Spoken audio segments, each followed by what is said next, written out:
नमस्कार दोस्तों, मैं शालिनी पारस आज फिर से हाजिर हूँ अपनी खुद की लिखी एक कहानी लेकर जिसका शीर्षक है हत्या। नहीं जी सकती मैं इस तरह से अब। ये जीना भी कोई जीना है? ना सम्मान ना किसी का प्यार, एक बोझ जैसी हो गई है जिंदगी मेरी। करुणा मन ही मन बड़बड़ा रही थी और कोई बड़ा निर्णय अपने जीवन के बारे में ले चुकी थी। बस आज रात का खाना यहाँ खा लूँ और फिर आज़ाद हो जाऊंगी इन सब बंधनों से, उपेक्षाओं से, तिरस्कार से। एक क्षण अपने 1 वर्षीय दूध में बच्चे को प्यार से निहार कर रात के 1 बजे उसे सोता हुआ छोड़कर वो घर से चुपचाप निकल पड़ी। मन भारी और घोर निराशा से भरा हुआ था। पति द्वारा आए दिन होने वाली मारपीट, पास पड़ोस के सामने रोज रोज के तमाशे उसे अंदर तक घायल कर चुके थे। सास के ताने और बड़ी नंद का समय असमय उसके वैवाहिक जीवन में हस्तक्षेप करना उसे रास नहीं आता था। पहले ऐसे हालात नहीं थे।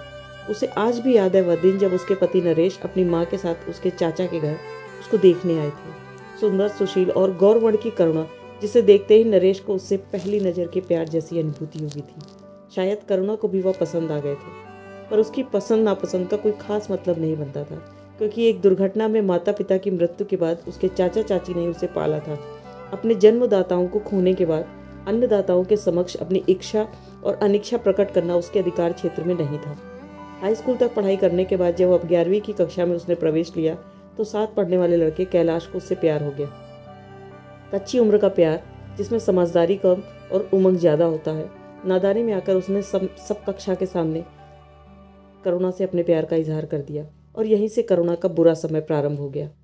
कक्षा से खबर मोहल्ले और फिर घर तक पहुंची। करुणा की पढ़ाई छुड़वा दी गई, वह घर के कामों में लग गई।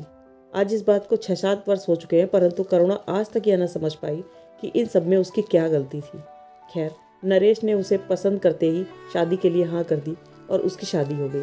बिन माँ बाप की बेटी एक नए परिवार में आकर घुल मिल गई। दिन भर काम, रात में नरेश का साथ और फिर 1 वर्ष के भीतर ही गोद में पुत्र काशी को पाकर वह निहाल हो उठी। और वो कहते हैं ना कि अच्छी चीज़ पर सबकी नज़र होती है, ठीक वैसा ही उसके साथ हुआ।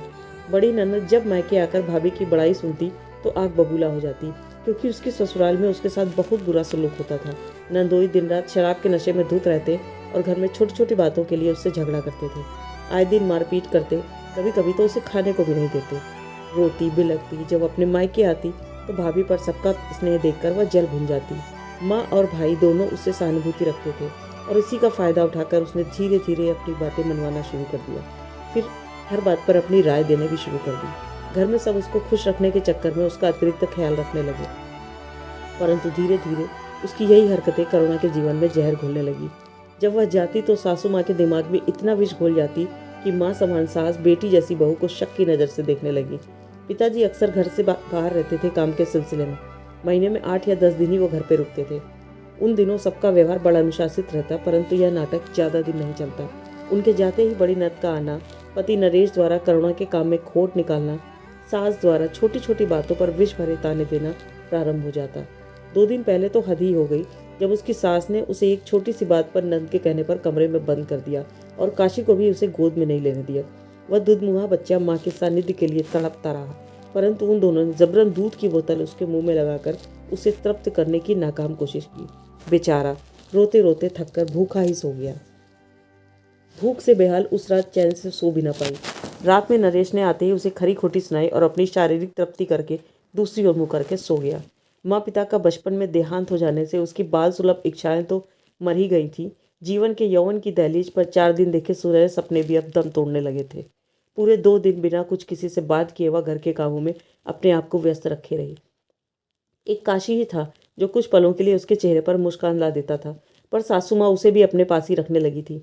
पति की उपेक्षा, सासू माँ के ताने, ननद के ईर्ष्यालु स्वभाव के कारण उसका जीवन नरक बन गया था। माँ के होते हुए भी उसका बेटा बिना माँ के पल रहा था। पति के होते हुए भी पति का प्यार भरा सानिध्य उसे नसीब नहीं था। इन सब कारणों से उसने हमेशा के लिए घर छोड़ने का निश्चय किया। पुरानी यादों को सोचते सोचते वह रात में घर से काफ़ी दूर आ गई। आगरा की दिन में भरी भरी सड़कें इस समय सांप जैसी काली और भयानक लग रही थी। अकेली रात में सुनसान रास्ते पर चलती महिला किसी प्लेट में रखे रसगुल्ले के समान होती है, जिसे कोई भी दुर्जन व्यक्ति खाने की फिराक में रहता है।